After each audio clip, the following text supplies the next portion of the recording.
Proses pemilihan daerah atau pilkada serentak kini memasuki masa tenang kampanye. Masa tenang diharapkan menjadi jeda bagi masyarakat untuk bisa terbebas dari hiruk-pikuk spanduk dan janji para kandidat.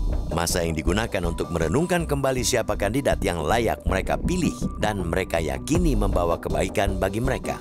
Hingga sehari sebelum pemungutan suara pada Rabu 27 November, masyarakat diberi kesempatan untuk menghela napas dengan tenang sembari merenungkan beragam orasi, janji maupun ide kalau memang ada yang ditebar para calon kepala daerah. Tentunya pemilih juga memiliki rasionalitas masing-masing dalam menentukan pilihan. Bisa saja ada yang merasa cukup puas dengan calon yang membagikan sembako di bawah meja, atau ada juga yang hakul yakin dengan janji setinggi langit para kandidat. Bisa juga pemilih akan memilih kandidat yang memiliki hubungan kekerabatan karena nenek moyang yang sama. Apapun alasannya, pemilih bebas menyerap suara informasi untuk menentukan pilihan dan semuanya bisa berlangsung tanpa ada tekanan dari pihak manapun. Masa tenang atau apapun istilahnya adalah praktik yang lazim dan menjadi tradisi untuk diterapkan di pemilu modern. Di Indonesia, masa atau minggu tenang sudah dikenal sejak era Orde Baru. Pada masa itu, partai politik atau parpol dilarang berkampanye kecuali golongan yang oleh penguasa ketika itu tidak pernah disebut sebagai partai. Sejak reformasi, masa tenang memang berlaku secara umum. Tidak ada golongan ataupun partai yang mendapatkan pengecualian untuk bisa beraktivitas secara bebas selama masa tenang.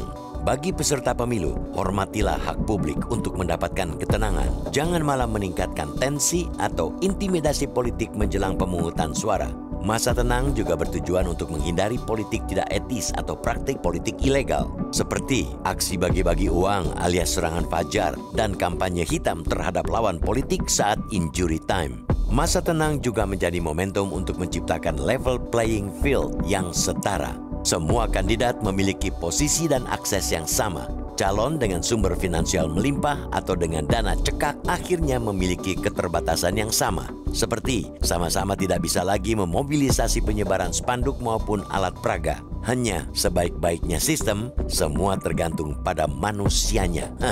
Yang mematikan bukanlah pistol, melainkan orang di belakang pistol itulah yang berbahaya. Persoalan klasik dengan pilkada selama ini adalah persoalan calon yang merupakan pejabat yang berkuasa alias petahana dan ketidaknetralan aparat negara. Berbagai daerah sudah memperlihatkan kelakuan pejabat petahana yang merotasi atau memutasi pejabat daerah di awal masa pilkada. Seakan pesan dengan bahasa terselubung, pilihlah calon petahana kalau karir mau selamat. Tentunya publik berharap hal itu tidak benar adanya. Masa tenang juga bukan berarti masa bersenang-senang, terkhusus bagi aparat Badan Pengawas Pemilu atau Bawaslu hingga di jajaran terbawah. Masa tenang bagi masyarakat sebenarnya menjadi masa tegang bagi pengawas. Masa tenang merupakan tahapan krusial yang kerap diwarnai potensi pelanggaran. Jajaran Bawaslu juga jangan berpuas diri dengan menertibkan spanduk, baliho, dan alat peragam kampanye atau APK lain yang terpampang di pohon maupun tiang listrik.